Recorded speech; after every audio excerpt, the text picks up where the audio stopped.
at sports events, or in the classroom. We can't celebrate Christ's birth, his death, or his resurrection except behind closed doors. There are those out there who don't want us to use his names on our diplomas, our dates, or our dollars. We've ignored his word, scoffed at his law, and slid down the slippery slope of immorality like no other time in this country.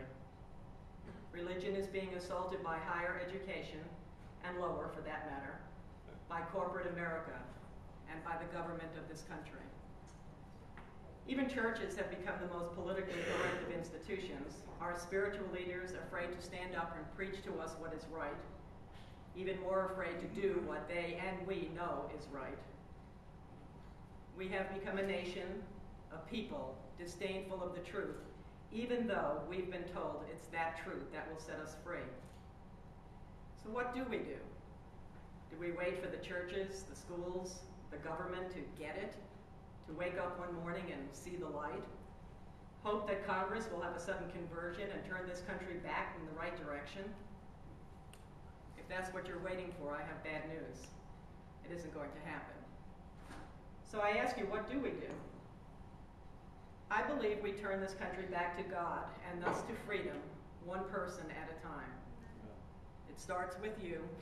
It starts with me. I know this is not a popular solution today. We love to play the blame game.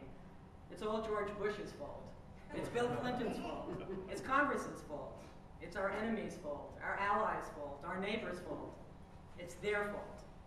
It's everyone's fault but our own. We shake our heads at the corruption we see in Washington. But are you cheating on your taxes just a little?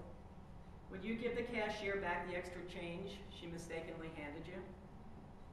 Are you giving an honest day's work? And are you granting an honest day's wage? We're appalled at the infidelity of the politicians whose affairs have come to light.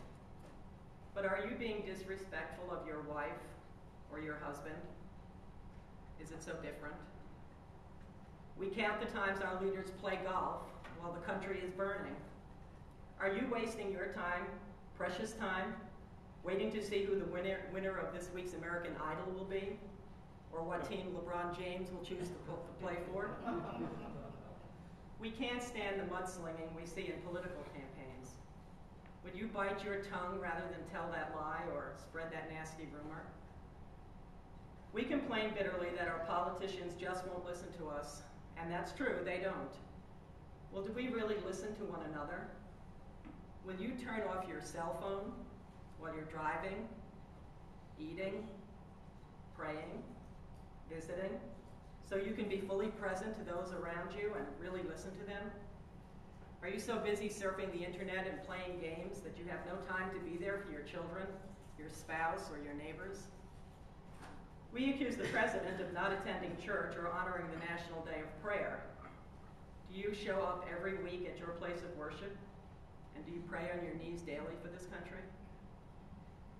We despise seeing our leaders bow to foreign powers. Are you doing your best to buy only American-made products, even though the imports are less expensive? And spending, how we hate the spending by our Congress, as Harry pointed out so well. The stimulus, the deficit, the budget, we're incensed by it all. Let me ask you something. Do you have any credit cards that are maxed out? How full is your toy chest?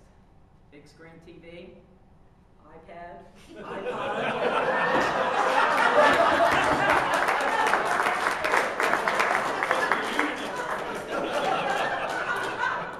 iPhone, surround sound.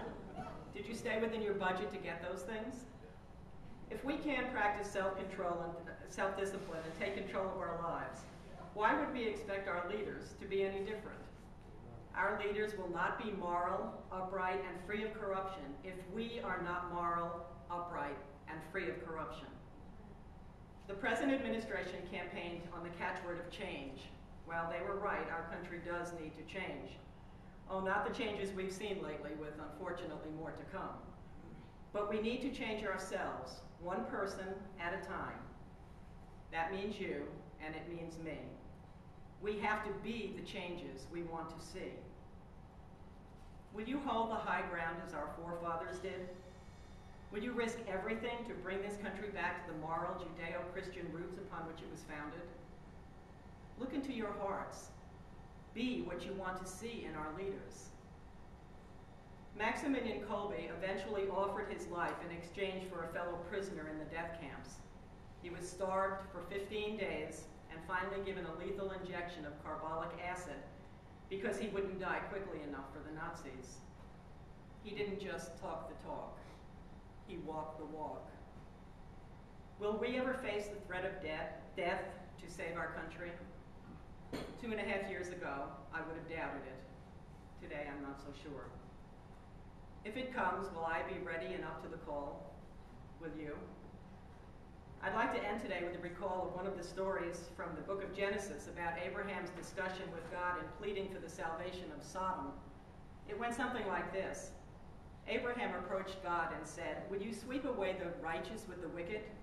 What if there are 50 righteous people in the city? Would you really sweep it away and not spare the place for the sake of the 50 righteous people?"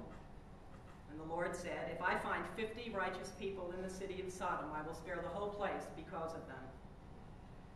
Abraham then began the bargaining frenzy of all time. He whittled the numbers down to 45, 40, 30, 20, 10, asking God each time if he would spare Sodom if these few righteous people could be found. Each time God agreed that he would save the city, even down to 10 righteous people. Well, we all know the sequel. Apparently the good people couldn't be found because God permitted Sodom to be destroyed. God has not changed. He is still loving and just and merciful. Amen. He is still looking for a handful of good people. Are you going to be one of the 50, the 40, the 30, the 20, the 10 who will stay God's arm in wrath against this country? Will you be one of those who Almighty God will look down upon and say, "I have found this good man, this good woman. Perhaps I will save America because of them." And then, despite it all, if this country meets its demise and we all perish, we can look at ourselves and look at our children, stand tall, and know that we did all we could with the help of God. And rest assured, he will take care of the rest. Thank you.